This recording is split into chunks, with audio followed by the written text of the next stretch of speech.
So, ang gusto ng Panginoon sa atin is to worship Him in spirit and truth. No? Reject hypocrisy. Ito yung paulit-ulit na sinasabi dito sa ating kasulatan. No? Reject hypocrisy. Kasi ang gusto ng Panginoon na sambahin siya sa espiritu at sa katotohanan. Bukal sa kalooban, wholeheartedly, mula sa puso o bukal sa puso. Reject hypocrisy, yung gusto mong sambahin ng Panginoon pero maraming mga tao tapos yung nasa isip mo para lang makita ka ng mga tao. Huwag po yung gagawin. Kasi nga, ang gusto ng Panginoon is, ang utos sa atin ng Panginoon si Kristo is, kung gusto mong magdasal o sambahin ng Panginoon, pumasok ka sa loob ng iyong kwarto. Sambahin siya dyan sa secret place. No? Ito yung hinahanap ng Panginoon to worship Him. Upang ang Panginoon na siyang tumitingin sa ating ginagawa, sa ating pagdadasal, sa ating Panginoon, to worship Him, no? In secret place, ay siyang gaganti sa atin. Ito yung utos ng ating Panginoon, ang salita ng Diyos sa atin. Gagawin natin ito, no? Sundin natin ito. Kasi maraming mga tao, no, na dyan sa loob ng simbahan is na umaawit ng Panginoon, umaawit ng mga papuri sa Panginoon. Hindi ko sinasabing masama ito or mali ito. Pero ang hinahanap ng Panginoon sa atin is to worship Him in spirit and truth. Pero kung gusto mong awitan ng Panginoon, awitan mo siya sa bukal sa kalooban mo. Galing sa puso, wholeheartedly, in spirit and truth. Kung gusto mo, pumasok ka sa loob ng iyong kwarto, in secret place mo siya pupurihin. Na galing sa puso, mula sa puso. Kasi noong unang panahon din, noong panahon nila Moises, is inawitan din nila ang ating Panginoon ng mga awit, ng mga papuri. Ang sabi din natin ni Apostol Pablo, kung gusto tayong umawit, awitan natin ng mga papuri sa pamamagitan ng mga salmo, ang ating Panginoon. No? So hindi ko sinasabi na masama yan. To worship Him in spirit and truth, kasi ito talaga yung hinahanap ng ating Diyos. No? Na siya ay purihin. Kasi ang gusto ng Panginoon, sabi niya dito, diba? Mahahanap niyo ako sa tuwing wholeheartedly or galing sa puso or mula sa puso or bukal sa puso ang paghahanap niyo sa akin. So matatagpuan natin siya sa oras na galing sa puso yung pagsamba natin sa Kanya o pagdarasal natin sa Kanya at pagsamba natin sa Kanya at paghanap natin sa Kanya. Kasi andyan siya, spirit siya no? God is omnipotent and omnipresent. Kahit saan andyan siya, hindi ka makakatago. Nasaan siya? Andyan siya sa paligid, andyan siya sa lahat kasi ang Diyos Espiritu. So worship Him, we must worship Him in spirit and truth kasi tayo ang templo. Tayo ang simbahan, tayo ang templo. We are the living Bible. Tayo ang templo. Jesus Christ is the light of the world. No? Ang lahat ng sumusunod sa ating Panginoong Kristo ay mamumuhay sa liwanag. At siya na namumuhay sa liwanag ay hindi na kailanman na madidiliman. Maliban na lang kung ang isang tao ay mag-backslide. No? Pero ang sabi ng ating Panginoong Kristo, I am the light of the world. He who wants to follow me will never be in the darkness. No? So, ang Panginoon ay siyang liwanag sa ating mundo. Ay siyang liwanag. Kung ang Panginoon nandito sa atin na hindi tayo mamumuhay sa kadiliman, kundi sa liwanag.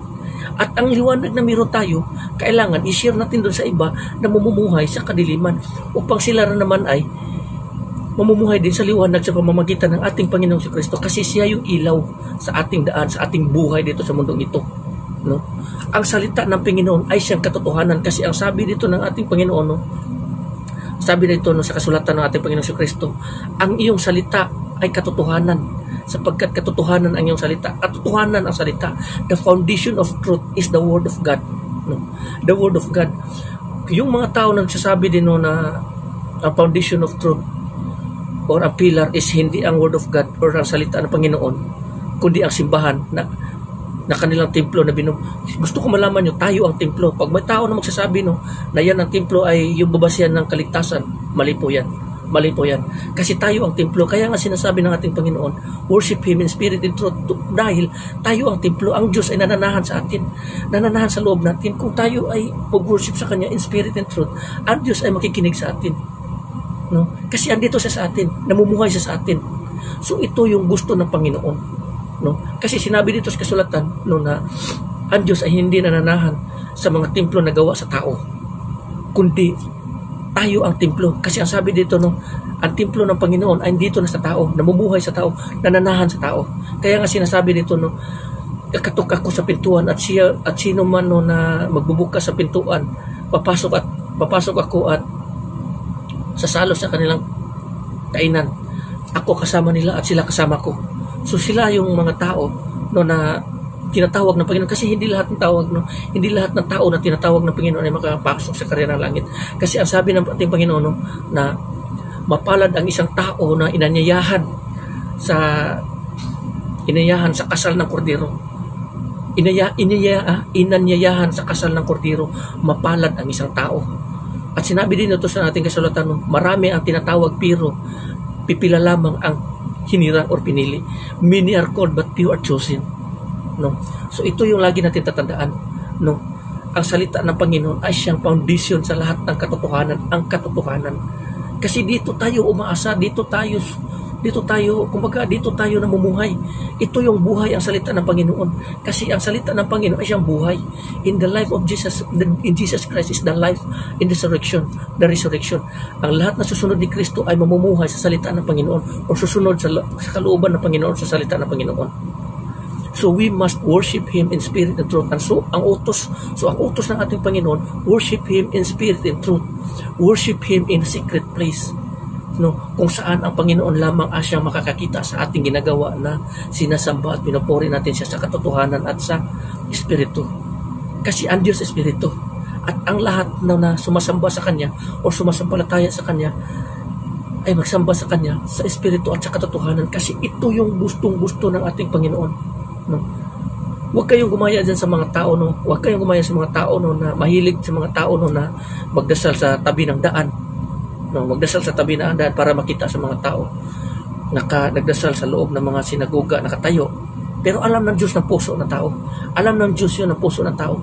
Alam niya kung ano yung nasa loob natin.